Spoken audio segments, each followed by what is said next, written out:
go. You see this little thing right here? Can you fix that? I am a doctor, but and that's an HD camera. Wow, that's awesome. Hey everybody, this is Dr. Paul Thomas, and this is with Startup DPC, and we're talking with Dr. Shane Purcell, episode 2, and we're going to be talking about his story, AAFP FMX, the DPC MIG, and a few other topics. So thanks for joining us, and I hope you get a ton of value out of this one. Dr. Shane, thanks for coming on the show. Hey, thanks a lot, man. It's good to be hanging out with you today. Likewise, and it was awesome to see you in Philadelphia. Oh, yeah, that was a good trip, really fast. But it's a lot of great people there, a lot of great action for the DPC calls. Yeah, a quick turnaround time there. I was only there, Wednesday night to Saturday morning, and it was a lot of content packed into that short window of time.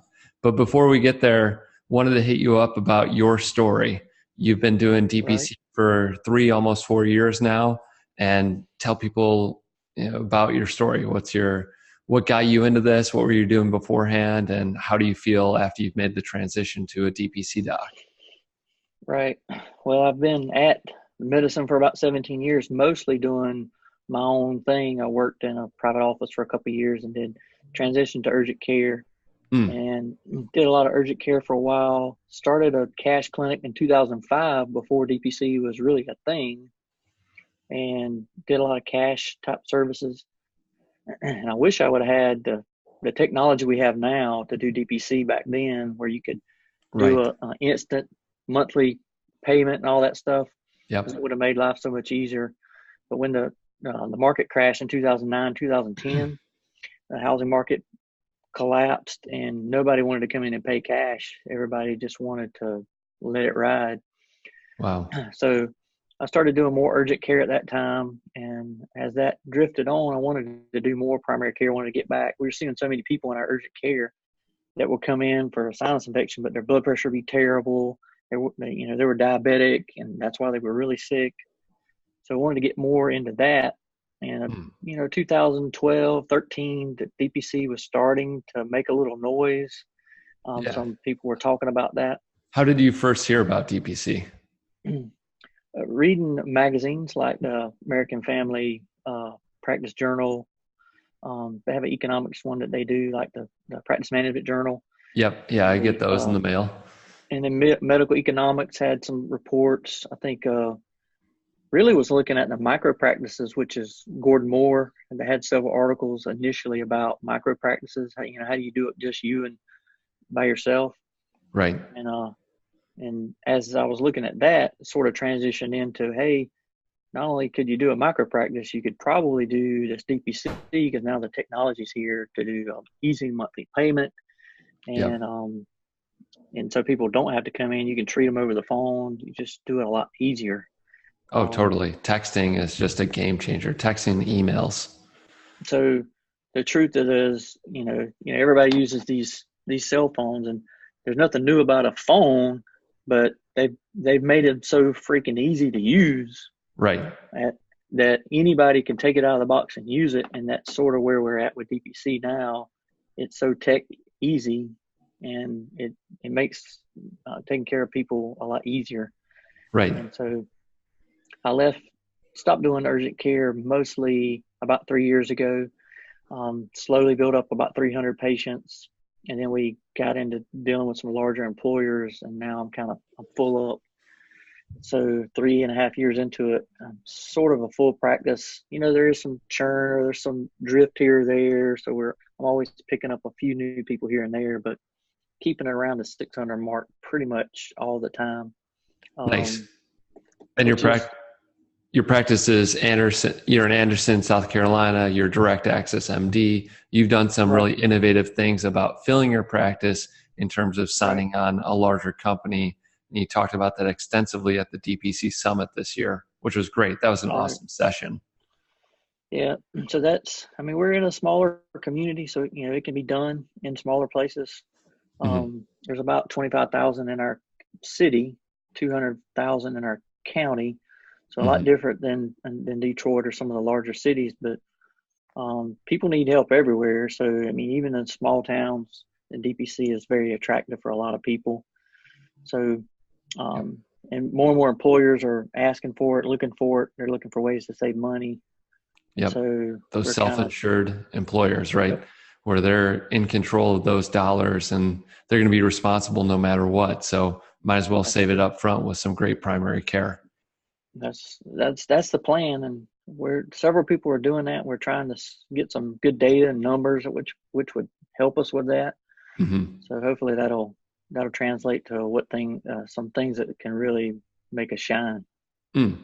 So before you made your transition, how many patients were you seeing a day at the urgent care or in your typical family medicine office? Yeah, urgent care in 2014. We had 15 people working at our clinic with us. Wow. Me and 2 or 3 PAs, depending on what day it was, but we would see 60, 70 people come through our clinic in a day. Wow.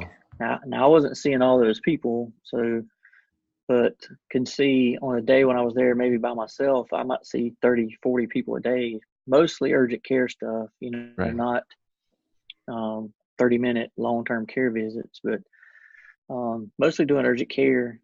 And then obviously now, even with a full panel of DPC patients, seeing 5 or 6 a day, but doing a lot of emailing and texting and other stuff on the side.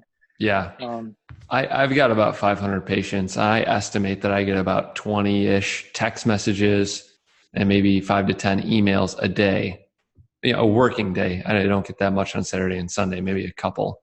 But yeah, is that about true for you? yeah, at least you're about that 20 to 30, depends on the day, a Yep. little more on Mondays when people Yep. have been gone for a while. Fridays are a little harsh for us because we close at 12. So Mhm. everybody wants to try to get that stuff in real Yeah. quick before the Wait, weekend. before the weekend. Hold on. So, and our weekends are really not that bad because we've handled most of the stuff. There's an Sure. old saying, do work now, get your work done now, instead of wait until next week, just get it done. Yeah. Amen. Yeah, that's a huge thing. All right, sweet. And now you're Direct Access MD. Is it just you or you have other doctors working with you? Do you have a network? How does Yeah, it work for you? we have, it's actually a partnership, me and Dr. Amy Cianciolo. We're 50-50 partners. She started in August of 2015, and I actually merged with her in January of 2016. Wow. But we own the business jointly, and we have 2 other providers. Bad word. 2 other physicians, family physicians who work with us. Both of those physicians are employed, and I don't know how detailed you want to go into that, but they basically get a percentage of collections, and we pay a lot of their expenses for them, and they don't have to do any of the billing. They don't have to worry about any of the collecting the money. They don't have to worry about the EMR or paying for anything. Mm. Any of the stuff like social media stuff that we try to do, or advertising, or getting employers to come, they don't have to worry about any of that part. Yeah, Um, I have a similar arrangement with the second doctor in my practice. I pay her a percentage. She's a family physician. And then I take care of, the marketing, branding, et cetera. And, mhm. all the other back end stuff of the business, which kind of is attractive for a doctor that wants to join. You basically work 9 to 5, see 5 to 6 patients a day, and then Mm-hmm. take care of your family life. It's a Yeah, dream. yeah. I mean, it really is a pretty good deal. Mm-hmm. One of our physicians brought about 300 of his own patients, and Wow. so he was almost set when he came. And he's most weeks works 4 days a week. Has a Wow. nurse that really handles a lot of his stuff for him, and is makes almost as much money as he was making work for the system, working 4 days a week and taking care of 500 patients. Yeah. I mean, there's a lot there, a lot to unpack. 2 things I want to touch on. I estimate if you're converting your typical Mm-hmm. primary care office to a direct primary care office, fee for service to DPC, and you're established maybe 5 to 10 years, you can anticipate bringing 10 to 20% of those existing members over to your DPC practice. Does that sound about right? Yes, that's been across the board what we hear from a lot of people. Mm-hmm. When we talk across people, it varies 10 to 20%. and that depends on the time frame too, because we've had some people. I know Kissy Blackwell, she got full in 8 months. Yeah, her And story is amazing. I definitely want to get her on the show. so some people will just bam. I know there's another lady in South Carolina, Amanda Pennington, Mm, who she got full in a year. It was just rapid. And so there are yeah. people who do it a lot faster. There are people who just see the value in it, but usually 10 to 20% is what you can expect. And it's really random. Everybody's like, well, you never can tell who's going to come or who's going to not come. Right. Of your existing patients, you think, Right. oh, this person loves me, they'll never leave me, and then they don't follow you. Yeah. Yep. They're tied to the insurance, married to the insurance. Yeah, I kind of think there's an 80-20 rule there. Like 80% Yep. of people really love that insurance, 20% value your care and your time and your intimate Yep. relationship.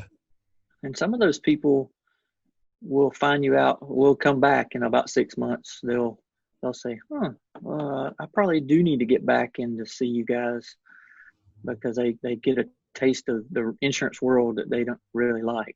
Yeah. Yeah. Well, let's swing our conversation a little bit to AAFP FMX. I think that was the biggest, I mean, that looked like the biggest gathering of family physicians that I've ever seen. I think there are, 5,000 to 6,000 doctors there that come every year. Yes. And, we had a couple talks. Thanks for coming to the talks on DPC. What other sessions did you see? What did you love from that conference? Do you think it's a must for DPC docs, or just kind of a nice thing to do? Well, there's so much going on. It's sort of overwhelming. Yeah. I would tell people, if you're going to go there, go there for the CME, because if you can get 30, 40 hours of CME. If you need your live CME, go for that. I think it's so overwhelming. There's so much information there that DPC sort of does get washed out some, even with 3 or 4 talks. I know Julie had a Trojan horse DPC talk. Yeah, Joy in Medicine. That was awesome. Yeah, so it was a good talk, and I think somebody even commented during her talk it was the best one they had heard all week. Yeah, that's great. So, it's not probably the best conference just to go to connect with DPC, right? But you can get lots of CME. You can see what's going on a national level. I think the DPC MIG meeting, the member interest group meeting, can be helpful, because you can join up with other people across the country, see what they're doing in the community, and try to make some suggestions. At least have a little bit of the AAFP's ear. Right, of course. Try to make suggestions about what we could do. Yeah. And that's sort of helpful. Yeah, so a couple of things there. I was surprised after my talks how many family docs were coming up to me and talking to me for like a full hour afterwards, asking for advice, asking for how did he do this. And that's part of the reason why I started, want to build this library of content, because I feel like I can't answer all of your questions in an hour after. Even with an hour, I had like 10 people circled around me asking me all these questions. And then the other thing I wanted to mention was our DPC MIG. I took a couple of shots online afterwards. Somebody had asked a question after one of my talks about our stance on certain policies, like where do we stand with NPs and PAs who are doing DPC, et cetera. So I kind of put it out to them, if you want to be involved in this conversation, you should be at the DPC MIG asking those questions, not, after my talk. So I don't know. I just think that, if you want to make a difference in the DPC movement, you got to be at the DPC MIG meetings. I don't know. How do you feel about that? Yeah. Well, get involved in the MIG online, get involved in the forum. Mm-hmm. And definitely try to get involved. We only have one MIG meeting every year, really. So try to get involved there if you can. And then, get involved on other online forums or other, there's certain other DPC events. Certainly go to those that are DPC focused, like the nuts and DPC bolts and Summit, other things like nuts and bolts. And then there's even Hint Health in California if you're out that way. Yeah.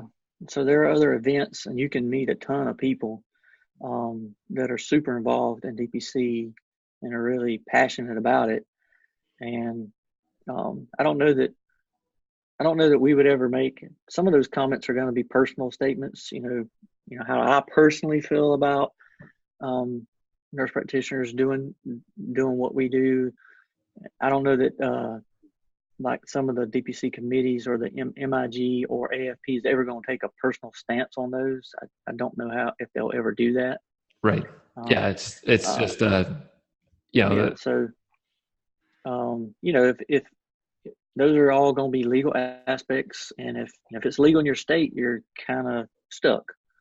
So all you can do is you do the best you can do, offer the best services, and take care of people. That's what you do.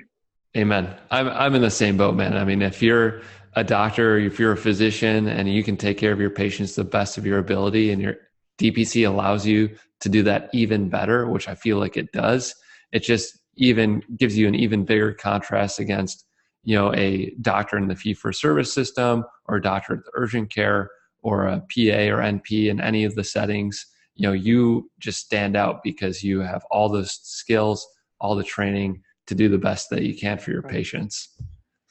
Right. And I think we're going to see more of that. I mean, I'm sure you're a pretty heavy reader, so you've probably seen about Walmart is opening up care clinics. They're one of the first states is in our state where we're at, and there's no one close to us. There's about 2 hours away, and they're staffed by nurse practitioners or PAs. And they show their prices online a lot of times, so it's like $50 a visit or $45 a visit. Well, I mean, you can see me unlimited times for $50 a month. Yeah, exactly. And get the coordination of care and expertise rather than just that one-off. So we certainly need to be aware of those things, but we need to keep generating really good stories and telling people, hey, this is how we do it. We're going to provide higher level care. We're going to try to keep you out of the ER, keep you from being referred everywhere, and value. You know how it goes. Amen. All right, man. Anything else you want to add to the conversation? Anything people should know before they start a DPC, or something that you see DPC doctors doing that they shouldn't, or ways that people can improve their practice? What's on your mind?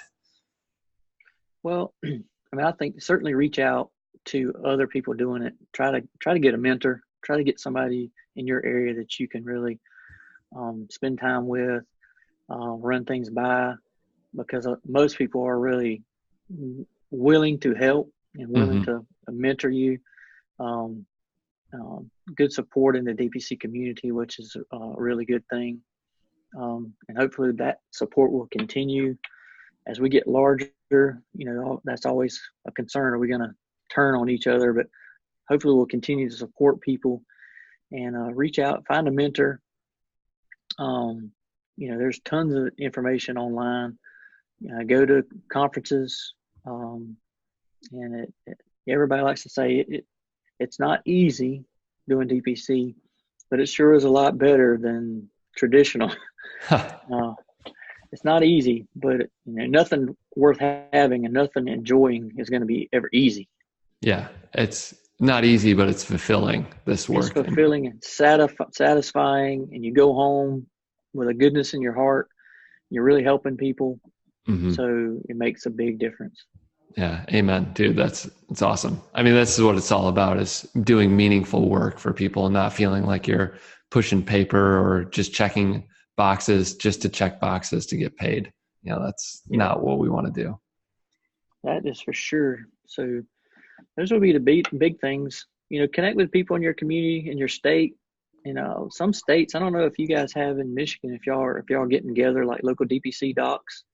That would be a good way.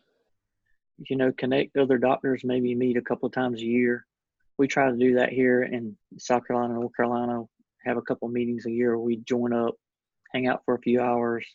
And really, we even have looked at people's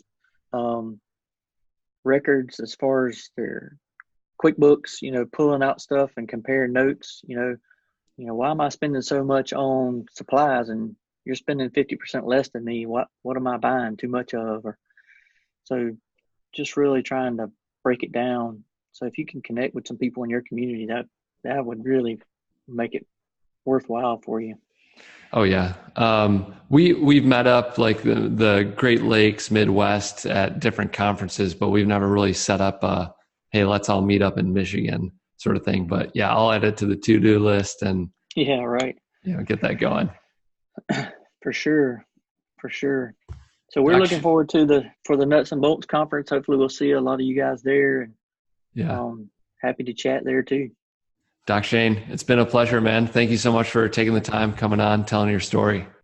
Yeah, man. Thank you, Paul. Oh, you're welcome.